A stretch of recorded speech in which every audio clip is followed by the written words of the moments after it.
வணக்கம். அடுப்படி சேனலுக்கு உங்க எல்லாரையும் அன்போடு வரவேற்பேன். நம்ம இன்னைக்கு பார்க்க போற ரெசிபி சன்னா மசாலா எப்படி செய்யறதுன்னு பார்க்கலாம்.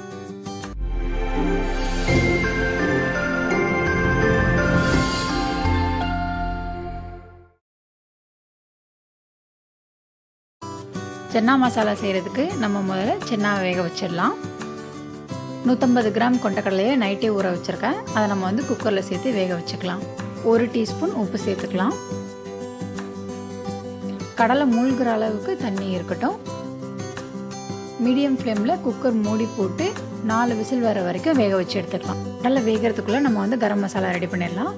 ஒரு வடைச்சட்டியில் 10 கிராம்பு, கொஞ்சமாக ஜாதி பத்திரி, 2 துண்டு பட்டை, கொஞ்சமாக நட்மேக், ஜாதிக்காய், 1 கருப்பு ஏலக்காய், 5-6 பேலீஃப் பிரியாணி இலை, 1/2 டீஸ்பூன் சீரகம், 1/2 டீஸ்பூன் சோம்பு,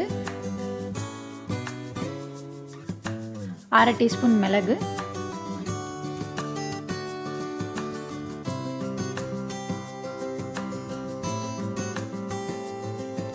7 மிளகாய் வத்தல், 1 டீஸ்பூன் மல்லி விதை.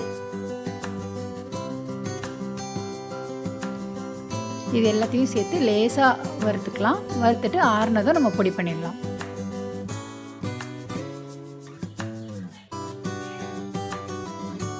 நம்மளோட ஹோம்மேட் கரம் மசாலா ரெடி ஆகிடுச்சு.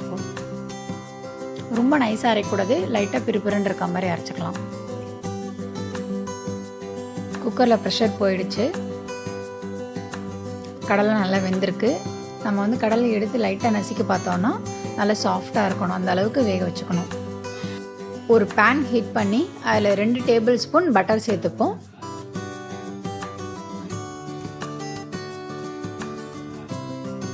பட்டர் மெல்ட் ஆனதும் 2 பச்சை மிளகாயை சேர்த்துக்கலாம். நீளமாக நறுக்கி வச்சுருக்குது.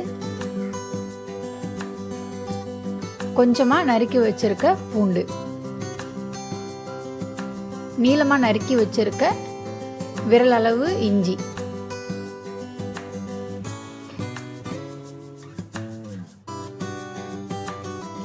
கிரேட் பண்ணி வச்சிருக்க வெங்காயம் 1 கப்.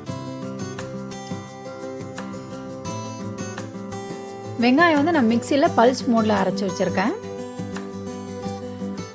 தக்காளியும் அதே மாதிரி பல்ஸ் மோடில் அரைச்சி வச்சது 1 கப் சேர்த்துக்கலாம். வதங்கிறதுக்கு கொஞ்சமாக உப்பு சேர்த்துப்போம்.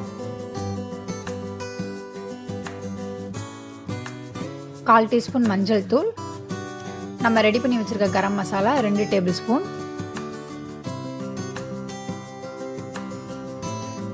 எல்லா மசாலாவையும் சேர்த்து நல்லா வதக்கிப்போம். அதோட பச்சை வாசனை போகிற வரைக்கும் நல்லா வதங்கட்டும். இப்போ அதோட பச்சை வாசனை நல்லா போயிடுச்சு. நம்ம ஆல்ரெடி வேக வச்ச சன்னா மசாலா இருக்க தண்ணி மட்டும் நம்ம சேர்த்துப்போம். இப்போ ஒரு மூடி போட்டு நல்லா வேக வச்சிடலாம். 5 மினிட்ஸ் இருக்கட்டும். 5 மினிட்ஸ் ஆயிடுச்சு. இப்போ நம்ம வேக வச்சிருக்க கொண்டக்கடலையை சேர்த்துருவோம்.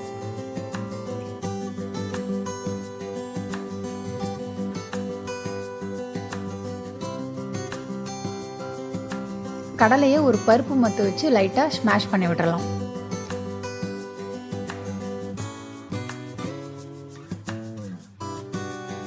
அப்போ தான் கிரேவி நல்லா திக்காக கிடைக்கும். மூடி போட்டு இன்னும் ஒரு 5 மினிட்ஸ்க்கு வேக வச்சுக்கலாம். கொஞ்சமாக கஸ்தூரி மேத்தி எடுத்து உள்ளங்கையில் வச்சு லைட்டாக க்ரஷ் பண்ணி அதை தூவி விட்டுறலாம். ஒரு தடவை மிக்ஸ் பண்ணிவிட்டு அடுப்பை ஆஃப் பண்ணிடலாம். அவ்வளோதான், சன்னா மசாலா ரெடி.